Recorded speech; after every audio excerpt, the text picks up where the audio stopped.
Vous êtes sur le point de découvrir une nouvelle chronique de la capsule de l'espace. Une chronique réalisée chaque semaine par RCF Bordeaux pour les radios RCF de Nouvelle-Aquitaine et pour Radio G.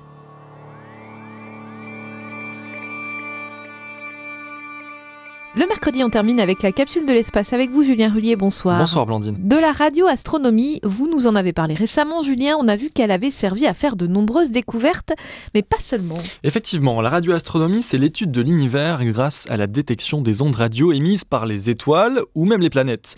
Si on a pour habitude de contempler l'espace grâce aux ondes lumineuses, qu'elles soient visibles ou non, les ondes radio constituent une part importante de notre univers. Elles ne sont pas à négliger. Dans les années 1970, elles nous auront permis d'étudier de nombreuses étoiles, des quasars, des pulsars, des étoiles qui tournent sur elles-mêmes à une vitesse impressionnante et qui sont la source d'une grande quantité d'ondes radio. En 1962 déjà, la précision des relevés effectués par le radiotélescope d'Arecibo, au Chili, nous aura permis de corriger la période de rotation de Mercure. Mais quand un radiotélescope peut recevoir, il peut aussi émettre. Frank Drake et Carl Sagan l'ont bien compris. Le 16 novembre 1974, ils ont été à l'origine d'un message codé en binaire envoyé à destination de l'amas globulaire d'Hercule à plus de 72 000 années-lumière. Pour rappel, Blandine, une année-lumière, c'est la distance que parcourt la lumière en un an à près de 300 000 km par seconde. Alors pourquoi envoyer un message codé là-bas ? Et pourquoi pas, Blandine ?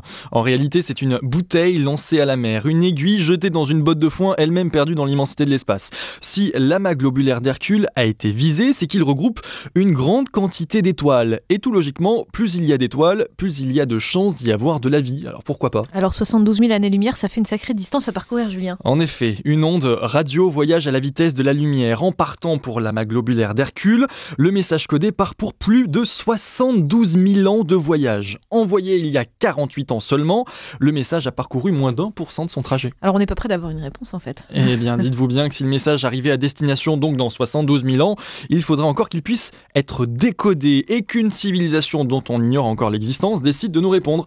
Commencerait alors un nouveau voyage de 72 000 ans avant d'espérer recevoir une réponse ici sur Terre. Alors un message codé c'est bien, mais comment est-ce qu'on le décode après ? C'est une très grande question ça, Blandine. Vous êtes prête ? On va essayer de l'interpréter correctement. Il faut d'abord savoir que ce message a été codé en binaire. Le binaire, ce sont des 0 et des 1. En clair, on peut se représenter le message sous la forme de case blanche ou noire. Si la valeur est 1, la case est blanche. Si c'est 0, elle est noire. En haut de l'image codée figurent les nombres de 1 à 10 en binaire, justement. Juste en dessous sont représentés les éléments constituants de notre ADN, l'hydrogène, le carbone, l'azote notamment. On retrouvera d'ailleurs plus bas la représentation graphique de notre ADN en forme d'hélice. Et sous notre ADN, il y a nous, humains, représentés sous forme graphique, plutôt sommaire, il faut l'admettre.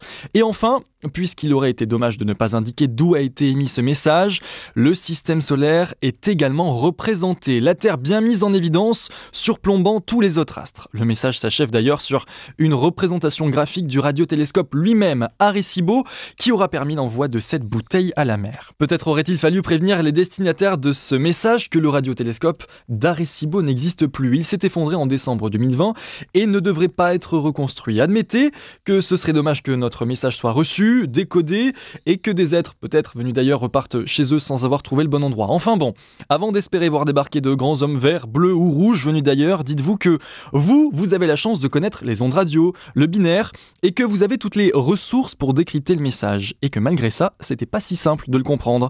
Rien ne nous dit qu'une autre civilisation, si elle existe, a les mêmes capacités, les mêmes connaissances, les mêmes méthodes de calcul. Si notre objectif était d'attirer l'attention et d'inviter des êtres venus d'ailleurs à nous rendre visite, admettez qu'il y a plus simple comme carton d'invitation.